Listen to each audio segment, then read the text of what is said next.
Welcome everyone.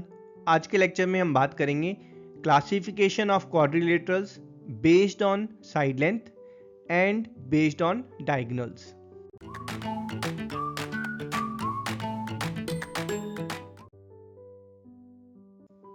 भाई जब हम क्वाड्रिलेटरल को डिफाइन करते हैं तो we say it's a four sided polygon. But what exactly are polygon? So polygon is a closed figure. तो अगर यहाँ पर जैसे ये फिगर है हमारी which is open, then it's not a polygon and it's a 2D figure. So will discuss कि 3D figure में कैसे हमारे पास फिगर फॉर्म होती है, but that's not a polygon. Made up of straight line. तो ये जो है हमारी सर्कल जो है वो क्लोज्ड फिगर है, बट वो स्ट्रेट लाइन से नहीं बनी हुई, so it's not a polygon. And connected end to end and not crossing each other. भाई एंड टू एंड कनेक्ट होना चाहिए। ये जो फिगर है ये एंड टू एंड कनेक्टेड नहीं है, और ये फिगर यहाँ पर लाइंस आपस में इंटरसेक्ट कर रही हैं। सो यहाँ पर ये जो फिगर्स हैं these are not polygon. And in fact अगर आप एक 3D फिगर बना देते हैं जो स्ट्रेट लाइन से बनी हुई है, एंड टू एंड कनेक्टेड है, for example this figure if you will see, I am following a path on a cuboidal shape. Now this is made up of straight line connected end to end, but this is not a polygon, right? Polygon has to be straight lines connected end to end and in a 2D geometrical figure. So quadrilaterals are polygon with four sides. Broadly दो category में divide कर सकते हैं, convex quadrilateral and concave quadrilateral. Convex quadrilateral जिसके बारे में हम detail में पढ़ेंगे, एंड कॉन्केव क्वाड्रिलेटरल इससे रिलेटेड क्वेश्चंस जो है वो बहुत रेयर रहते हैं। कॉन्केव वो क्वाड्रिलेटरल हैं जिनमें एक एंगल जो है वो रिफ्लेक्स एंगल होगा, that's more than 180 degree. Convex में चारों एंगल जो है वो, उनमें से कोई भी एंगल रिफ्लेक्स एंगल नहीं होगा, all angles are less than 180 degree. जहां तक बात है कॉन्वेक्स क्वाड्रिलेटरल, यहां पर जो डायगोनल्स हैं दे कट ईच अदर, और कॉन्केव में diagonals means the line joining the opposite vertex. तो कॉन्केव में जो डायगोनल्स हैं they don't cross each other. So that's broad definition for convex and concave quadrilateral. Now we'll see different classification of convex quadrilaterals. First based on the sides, second based on the diagonals. So we can classify quadrilaterals either based on the sides or based on diagonals. Let's first check the classification based on the sides. So जो हमारा पहला classification है that's for trapezium. So trapezium are those quadrilaterals जहां पर at least एक pair of opposite side जो है वो parallel हो. So अगर किसी भी quadrilateral में one pair of opposite side is parallel, then it's called trapezium. And next classification, that's parallelogram. Now parallelogram are special category of trapezium. तो पैरेललोग्राम ट्रेपेजियम का ही पार्ट है, तो एक पेयर ऑफ साइड्स तो पैरेलल होंगी ही, ठीक है। और पैरेललोग्राम आर दोस ट्रेपेजियम जहां पर सेकंड पेयर ऑफ साइड जो है वो भी पैरेलल है, that is both the pair of sides are parallel to each other. अब यहां पर एक छोटा सा आउटकम जो निकल कर आता है, दैट इज कि when the pair of sides are parallel then they are also equal to each other, right. So parallelogram is a special category of trapezium. So whether this figure here is a trapezium, your answer will be yes, it's a trapezium, and within trapezium जो है this is called as parallelogram. अब एक special parallelogram जहां पर sides तो parallel होंगी ही, क्योंकि ये आपका स्पेशल टाइप ऑफ पैरेललोग्राम है, और अपोजिट साइड्स इक्वल भी होंगी, ठीक है। लेकिन इस स्पेशल पैरेललोग्राम में सारे एंगल्स भी इक्वल होंगे। तो pair of sides are equal and parallels and all the angles are equal, और सारे एंगल्स कितने होंगे 90 डिग्री के। तो उस स्पेशल पैरेललोग्राम को we call it as rectangle. Now same way when we are talking about square, तो square जो है वो एक स्पेशल रेक्टेंगल है। दैट मीन्स स्क्वायर में अपोजिट साइड जो है वो आपके इक्वल हैं, सारे एंगल्स 90 डिग्री के हैं, ठीक है। इसके अलावा it fulfils one more condition, that is all opposite sides are all the sides are equal. तो स्क्वेयर जो है वो रेक्टेंगल का स्पेशल केस है। जितनी भी रेक्टेंगल की प्रॉपर्टीज हैं वो सारी स्क्वेयर जो है फॉलो करेगा, ठीक है। So is this particular figure a rectangle? Yes. Is this figure a parallelogram? Yes. Is this figure a trapezium? Yes. Are all squares also trapezium? Answer is yes. ठीक है जी। यहां पर हम अब एक नई कैटेगरी स्टार्ट करते हैं जहां पर अगर किसी क्वाड्रिलेटरल में एडजेसेंट साइड्स इक्वल हैं, if adjacent sides of quadrilateral are equal, that is these two sides are equal and these sides are equal, then it's called as kite. अब स्पेशल केस काइट का जहां पर adjacent sides तो equal होंगी क्योंकि kite का special case है, but all the sides are equal, तो यहां पर this figure is called as rhombus.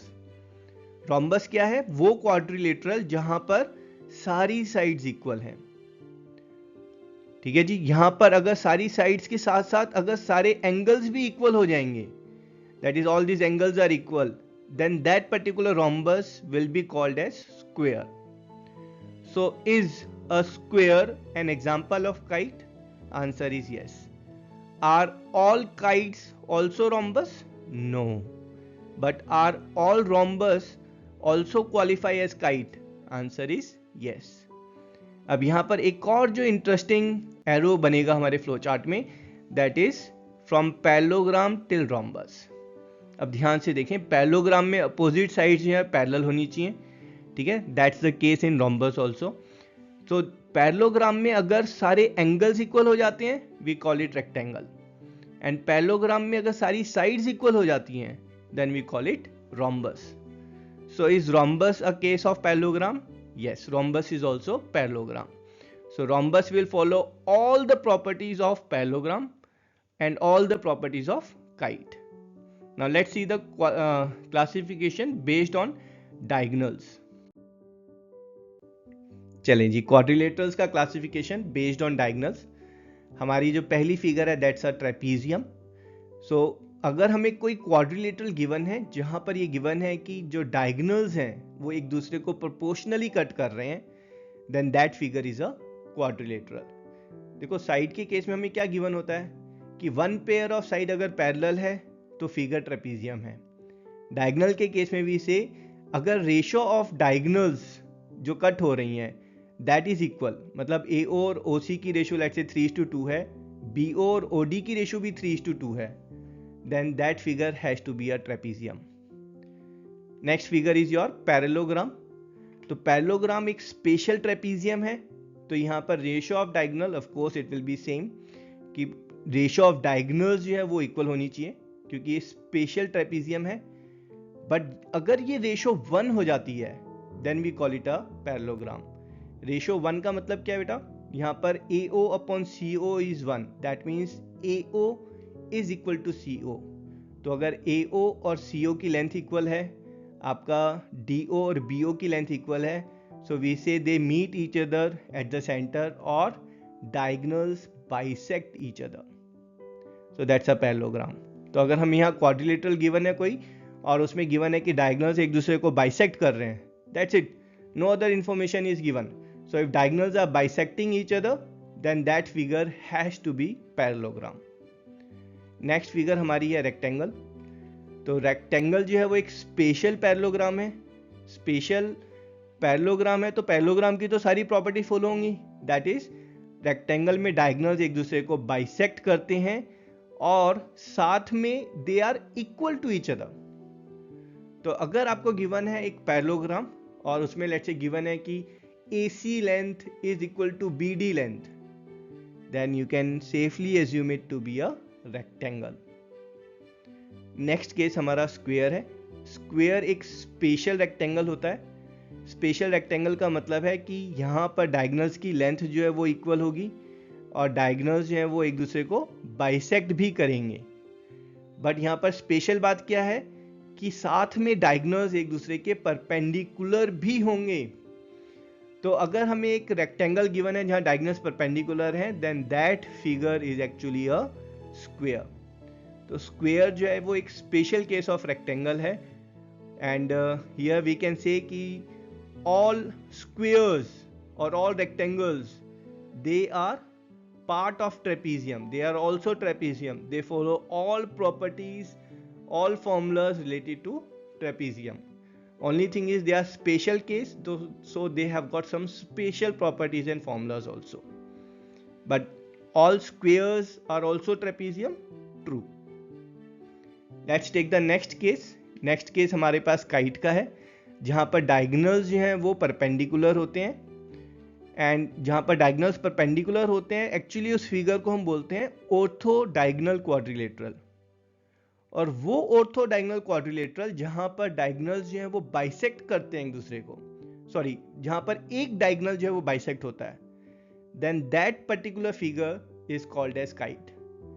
तो काइट देखो साइड वाइज पूछेंगे तो वी से कि वो क्वाड्रिलेटरल जहां पर एडजेसेंट साइड्स इक्वल होती हैं वो काइट होता है. सेकंड डेफिनेशन, वो क्वाड्रिलेटरल जहां पर डायगोनल्स परपेंडिकुलर हैं और एक डायगोनल जो है वो बाइसेक्ट हो रहा है, that figure is called as kite. Next case हमारे पास रोम्बस का है. काइट में एक डायगोनल बाइसेक्ट होता है, वो काइट जहां पर डायगोनल्स परपेंडिकुलर हैं और दोनों डायगोनल्स बाइसेक्ट हो रहे हैं, then that figure we call it as rhombus. जहां पर डायगोनल्स परपेंडिकुलर हैं और दोनों डायगोनल एक दूसरे को बाइसेक्ट कर रहे हैं.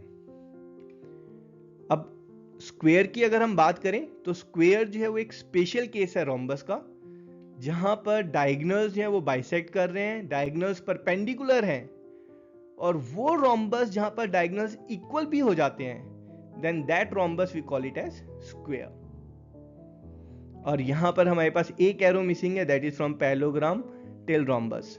देखें पैरेललोग्राम में जो आपके डायगोनल्स हैं वो बाइसेक्ट करते हैं. अगर बाइसेक्ट के साथ साथ अगर वो इक्वल हो गए तो वो रेक्टेंगल हो गया पैरेललोग्राम, और बाइसेक्ट के साथ साथ अगर वो परपेंडिकुलर हो गए, then that parallelogram becomes a rhombus. And that's the classification of quadrilaterals based on diagonals. I hope you enjoyed the session and the concept related to classification of quadrilaterals with respect to side lengths or diagonals is crystal clear to you. I will see you in next video. Till then, tata, bye bye.